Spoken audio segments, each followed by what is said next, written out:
নমস্কার। আমার নাম রাজা হালদার। আমি শিল্পেন ফাইন আর্ট থেকে বলছি। এবার আজকের বিষয়ের আলোচনার প্রসঙ্গ যেটা খুব ইম্পর্টেন্ট বলতে পারেন, আবার কোনো ক্ষেত্রে সেটা জেনে রাখারও একটা দরকার রয়েছে। এবার ব্যাপারটা কি হয়, একটা সংস্থার সাথে আমরা যখন জয়েন হচ্ছি বা এই সাংস্কৃতিক পরীক্ষা গ্রহণকারী সংস্থার যে বিষয়বস্তু, মানে তার গ্রহণযোগ্যতা কতখানি বা কোন ক্ষেত্রে এই যে ওরা সার্টিফিকেট গুলো দিচ্ছে সেটার কি প্রয়োজনীয়তা এবং কোন ক্ষেত্রে সেগুলো কাজে লাগতে পারে, সেই প্রসঙ্গে কিন্তু কিছু শিক্ষক শিক্ষিকা এই বিষয়ে পুরো অবগত যে বিষয়টা কিভাবে কাজ করে এবং এর দরকার কতখানি বা কি কি ক্ষেত্রে ছাত্রদের এটা কাজে লাগতে পারে। বেশিরভাগ শিক্ষক এই সম্বন্ধে জানেন, কারণ তারা দীর্ঘদিন ধরে এই লাইনে রয়েছেন এবং তারা বিষয়টা সম্পর্কে অবগত যে বিষয়টা কিভাবে হচ্ছে। কিন্তু ব্যাপার চলে আসে যেই সমস্ত শিক্ষক নতুন প্রতিষ্ঠান নিজের চালু করেছেন এবং একটা নিজস্ব স্কুল করেছেন, সেটা আর্ট, নাচ, গান, আবৃত্তি যে বিষয় হোক, সবাইকে আমরা আগামী শুভেচ্ছা জানাচ্ছি। আপনার প্রতিষ্ঠান আরো বড় হোক, আরো স্বাচ্ছন্দ্যপূর্ণভাবে এগিয়ে যাক। এবার সেক্ষেত্রে কিন্তু তাদের একটা পরীক্ষা নিয়ে একটা বিষয় থাকে যে এই যে সার্টিফিকেট গুলো একটা বোর্ড দিচ্ছে তার গ্রহণযোগ্যতা কতখানি।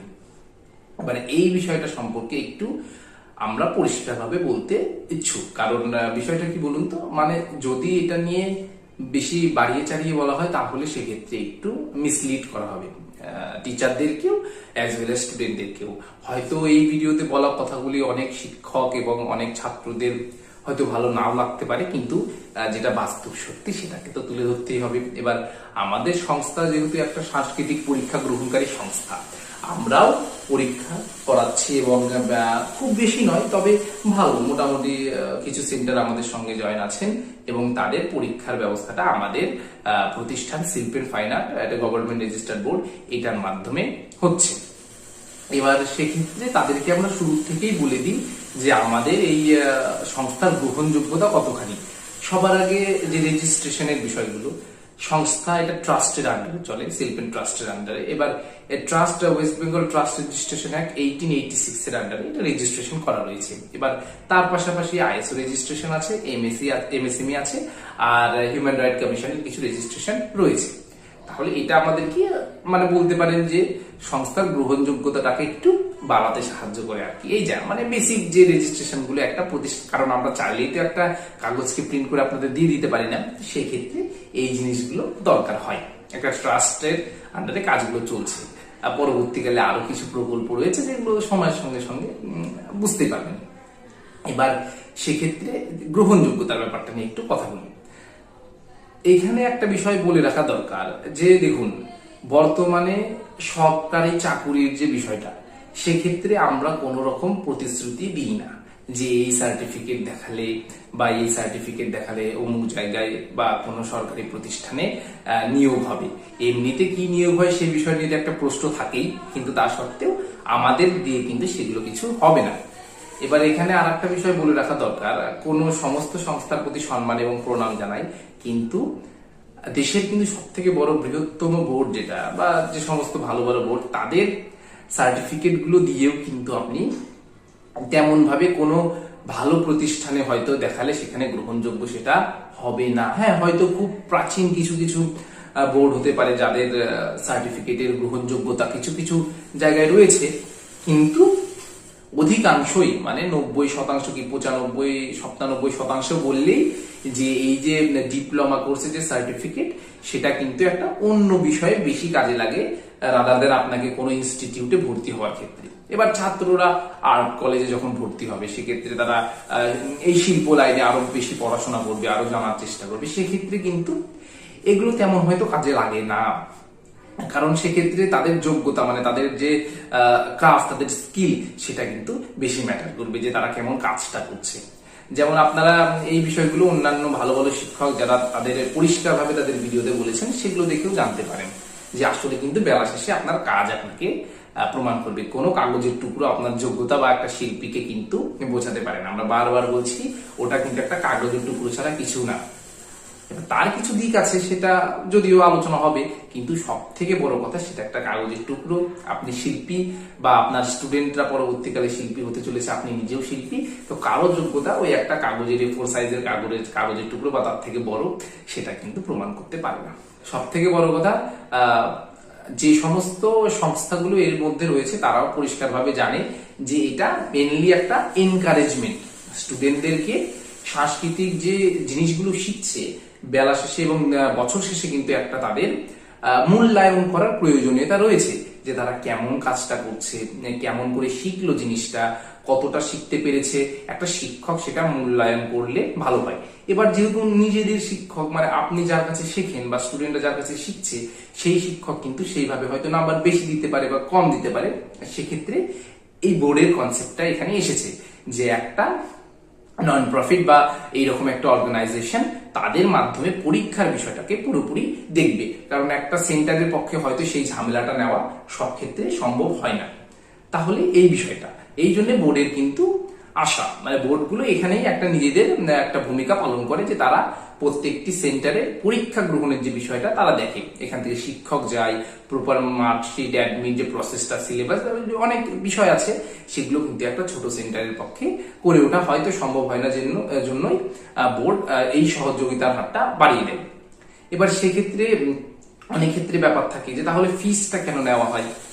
অবশ্যই সুন্দর প্রশ্ন। নন প্রফিট অর্গানাইজেশন যখন, তখন ফিজ নেওয়ার কি দরকার আছে? দেখুন, একটা সংস্থাকে চালাতে কিছু ধনরাশির প্রয়োজন হয় নন প্রফিট হিসাবেও, আর প্রফিট কেউ যদি রাখে সেটাও খারাপ না, কারণ তাদের যে ম্যানেজমেন্ট টিম আছে বা যে সমস্ত অ্যাডভাইজারি কমিটির শিক্ষকরা আছে তাদেরকে কিন্তু তাদের যোগ্যতার জন্য কিছু পেমেন্ট করতে হয়, সেই জন্য কিন্তু প্রফিটটাকে সেখানে ডিস্ট্রিবিউট করা দরকার রয়েছে। এবার সেক্ষেত্রে কিন্তু আমাদেরকে মনে রাখতে হবে যে একটা সংস্থা চালাতে যে খরচাটা লাগে, সেই কারণে পরীক্ষা গ্রহণের পেছনে যে খরচাগুলো রয়েছে, যেমন কাগজ পাঠানো, তার রেজিস্ট্রেশন, একটা সংস্থার রেজিস্ট্রেশন কস্ট, সেগুলোকে প্রতি বছর রিনিউয়াল করা, তার পাশাপাশি এক্সিবিশন করানো, সেগুলোর একটা খরচা রয়েছে। এবার শিক্ষক যে যাবে, যে পরীক্ষা গ্রহণ করবে, সেটার একটা খরচা রয়েছে। তো সেক্ষেত্রে এই সমস্ত খরচাগুলোকে পূরণ করার জন্যই যে ফিজের বিষয়টা, সেটাকে স্ট্রাকচার করা হয়। এক্ষেত্রে আমরা একটা বিষয় বলতে চাই যে সমস্ত সংস্থা খুব বেশি ফিজ নেয় সেটা কিন্তু একটা অন্য ব্যাপার। তাদের একটা খরচা থাকে, সেটাকে বের করার পাশাপাশি তাদের একটা লাভের অংশ কিন্তু তারা রেখে দেওয়ার চেষ্টা করে, যেটা একদম খারাপ না। একটা সংস্থা কাজ করছে, তাদের নিজস্ব একটা জায়গা আছে, সেখান থেকে তারা কাজ করছে, অবশ্যই তারা যে অর্থ নিজের সংস্থা চালানোর জন্য রাখতে চায় বা নিজেদের জন্য রাখতে চায়, তারা রাখতে পারে। এ প্রসঙ্গে আমি কিছু মন্তব্য করতে চাই না।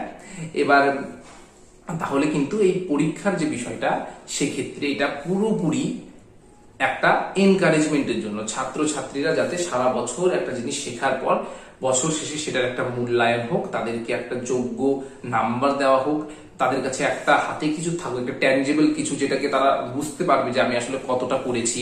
তাদের পরিবারের লোকজনও বুঝতে পারবে যে সে কতটা শিখেছে বা কতটা কাজকর্ম জানতে পারলো। এবং এই সেম জিনিসটা কিন্তু স্কুলের ক্ষেত্রেও হয়। আমাদের যে মাস পর পর যে পরীক্ষা নেওয়ার পর যে মার্কশিট গুলো দেওয়া হয় বা সার্টিফিকেট দেওয়া হয়, সেগুলো কিন্তু ওই বছরের আমার গ্রহণযোগ্যতা, মানে কতটা আমি করেছি, সেটাকে কিন্তু প্রমাণ করে। তেমন এই সার্টিফিকেট গুলো বা এই সংস্থার সাথে জয়েন হওয়ার প্রধান উদ্দেশ্য যে একটা সেন্টারে, একটা স্কুলে যে পরীক্ষা ব্যবস্থা, সেটাকে পরিচালনা করা এবং তার সঙ্গে সঙ্গে ছাত্রদের আরো শিল্পের প্রতি, আরো এই সমস্ত নান্দনিক কাজকর্মের প্রতি আগ্রহী করে তোলার জন্য একটা ছোট্ট প্রচেষ্টা করা। এখানে আমাদের বারবার মনে রাখতে হবে যে একটা কাগজের টুকরো কখনো একটা শিল্পী বা একটা ভালো ছেলের, এটা পড়াশোনার ক্ষেত্রেও কিন্তু একইভাবে, আমি একটু বিষয় থেকে সরে গেলাম, কিন্তু তাও পড়াশোনার ক্ষেত্রেও কিন্তু একটা মার্কশিট বা একটা নাম্বার কিন্তু ছাত্র কখনো যোগ্যতা বিচার করতে পারবে না। অনেক ছাত্র কম নাম্বার পেয়েও খুব মেধাবী, কিন্তু অনেক ছাত্র হয়তো তেমন নাম্বার পেয়েও তেমন ভাবে বিষয়টার গভীরতার ডেপথটা নেই। যাই হোক, এবার সেক্ষেত্রে কাগজ দিয়ে কিন্তু সবকিছু হয় না, কিন্তু যেখানে কিছু একটা দেখাতেই হয় যে তুমি এত বছর শিখেছো, তার প্রমাণ কি, বা তুমি কত নাম্বার পেয়েছো, কেমন কি তোমাকে ইভ্যালুয়েট করা হলো, সেটা কোথায়? তো সেক্ষেত্রে কিন্তু একটা সার্টিফিকেটের দরকার পড়ে। সেই জন্যই আমরা স্টুডেন্টদেরকে এবং তাদের সেন্টার হোল্ডারদেরকে আমরা এনকারেজ করি। দেখুন, আপনার যদি পরীক্ষা গ্রহণের ব্যবস্থা না রাখার ইচ্ছা হয়, আপনি রাখতে পারেন না, না রাখার আপনার ইচ্ছা থাকলে আপনি রাখবেন না, সেটাতে কোনো জোর আমাদের করার ব্যাপার নেই। আমরা সবাইকে বলি যে যদি ইচ্ছা হয়, কারণ এখন কি বলুন তো, সমস্ত প্রতিষ্ঠানেরই একটা অ্যাফিলিয়েশন থাকে, রেজিস্ট্রেশন থাকে। এবার যেহেতু প্রত্যেকটি প্রতিষ্ঠানের একটা রেজিস্ট্রেশন আছে, অ্যাফিলিয়েশন আছে, কোনো একটা বোর্ডের থ্রু তাদের কাজকর্ম চলছে, তখন কিন্তু তাদের প্রতিষ্ঠানের বা সেন্টার বা স্কুলের একটা গ্রহণযোগ্যতা বেড়ে যায়। এবার যেহেতু পুরো যুগ একদিকে দৌড়াচ্ছে, সেক্ষেত্রে আপনি বা আপনার সেন্টার যদি একটু আলাদা করতে চায়, আমরা অবশ্যই সম্মান জানাই, খুব ভালো। সবসময় তো আর একদিকে দৌড়ালে হয়, নতুন কিছু চেষ্টারও প্রয়োজন রয়েছে। কিন্তু সেক্ষেত্রে হয়তো আপনি যে আপনার ক্রাফট বা আপনার শিল্পটাকে দেখাবেন, যে স্টুডেন্ট যে আসবে তাদের পরিবার হয়তো সেক্ষেত্রে একটু দ্বিধাবোধ করে যে অমুক মাস্টার পরীক্ষা নেন না, তার মানে উনি এমনি শুধু একটু বাড়িতে শিখিয়ে দেন এরকম। কিন্তু যখন একটা পরীক্ষার ব্যবস্থা থাকছে, তখন ব্যাপারটা কি হয় যে উনি একটা স্ট্রাকচারাল ভাবে একটা, যেহেতু একটা স্কুল কলেজ বা আপনাদের, আপনি বিএড কলেজগুলো দেখতে পারেন, বড় বড় ইউনিভার্সিটিগুলো, ইউনিভার্সিটি আলাদা বিষয় চলে গেল, বিভিন্ন কলেজগুলো একটা ইউনিভার্সিটির আন্ডারে অ্যাফিলিয়েটেড থাকে। এতে কি হয় যে আমি যে কলেজে পড়ছি বা যেখানে পড়ছি, আমি জানি যে এরা একটা কোনো একটা বোর্ডের রেগুলেশনের নিচে রয়েছে, তাহলে কি এটা একটা ভালো বিষয় বলতে পারেন। তো সেক্ষেত্রে সংস্থাদের একটা অ্যাফিলিয়েশন নিয়ে রাখা উচিত। আমরা আবার বলি, আমরা জোর করছি না।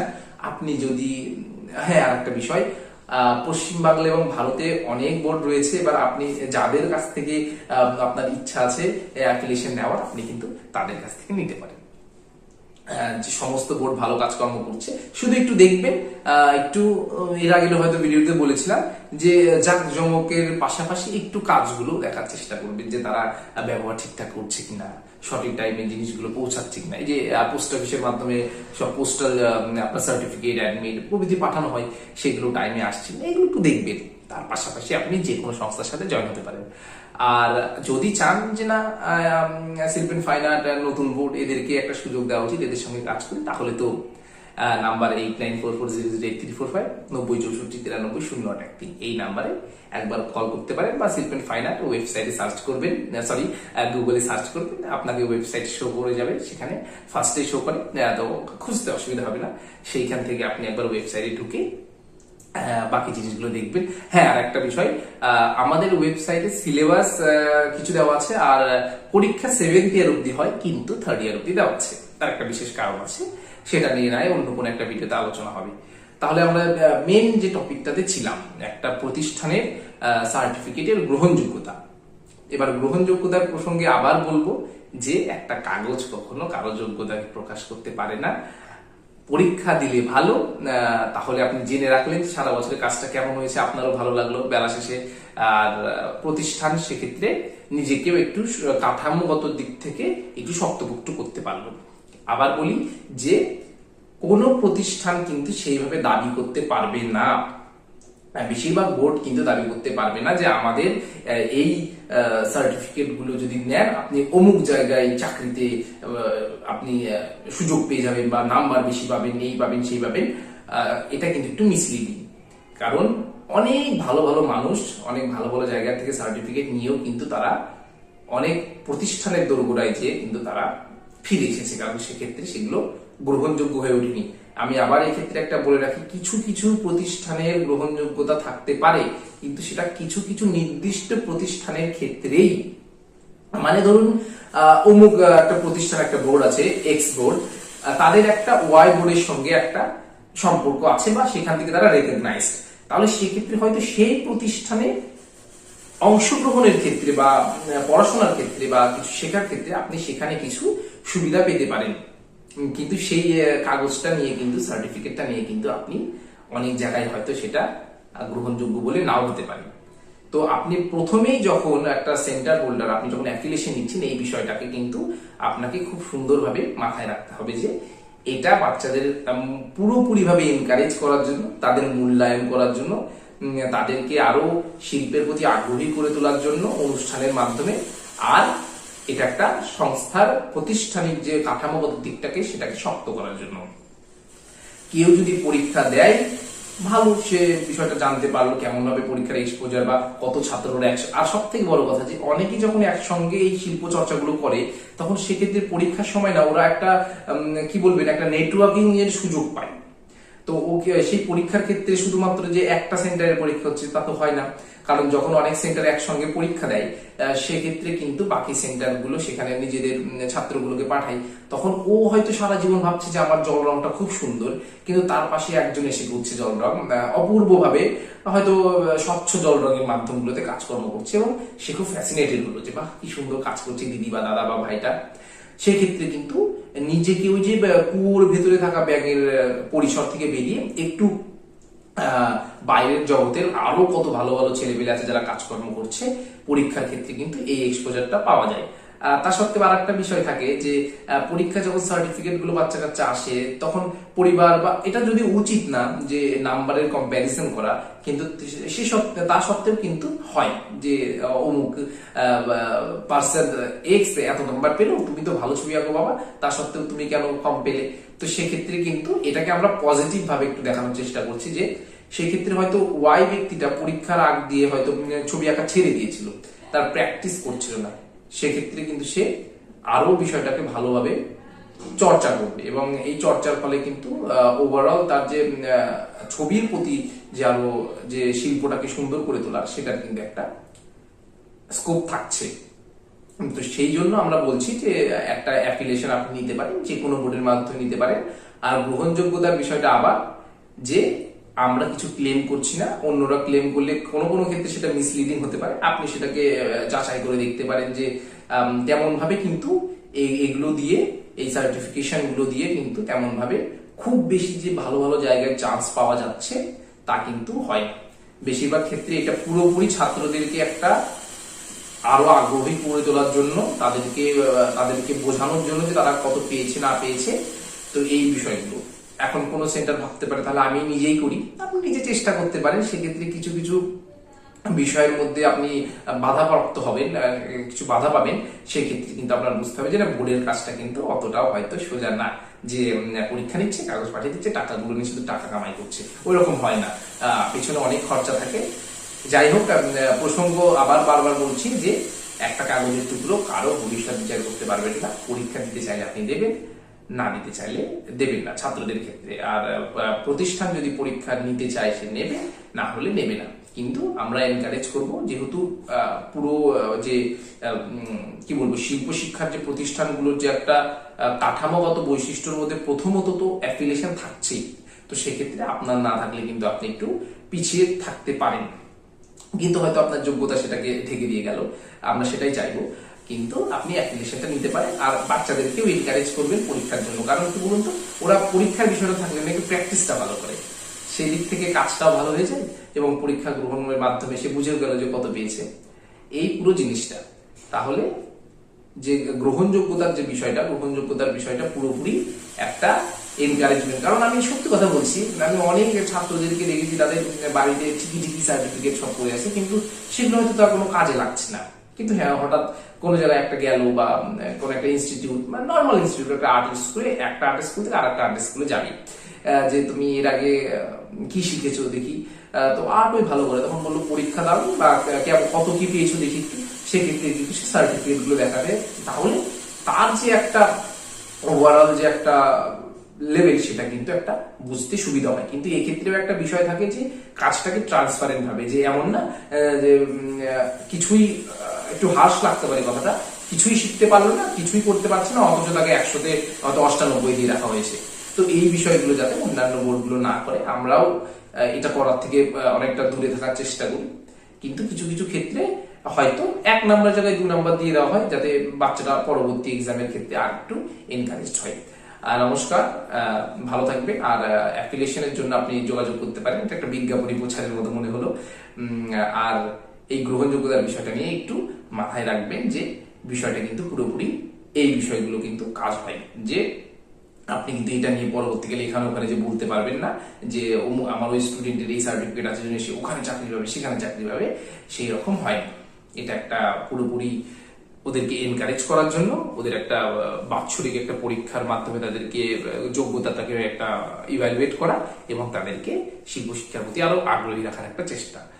নমস্কার, ভালো থাকবেন, আবার নেক্সট কোনো ভিডিওতে দেখা হবে। ধন্যবাদ।